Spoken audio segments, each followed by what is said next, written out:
lahat sa ating mga guide ng mga taga rito sa komunidad ng Barangay Lubin po.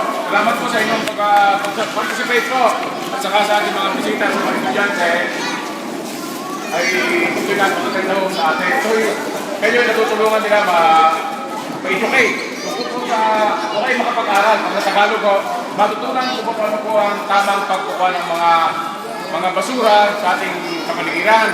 Sila naman no, ay parang inay kanilang project din sa school, gano'n yung makatulong din.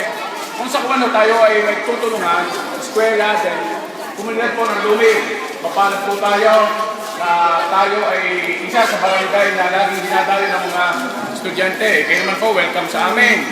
At maraming activities po kami sa barangay ngayong taong ito, kaya ako nakakatuwa. Tanggap po namin yan. At yun ay makakatulong sa inyo at saka sa mga taga-ito. Yun ay muli pasalamat po sa inyo, sa inyong buwan ito.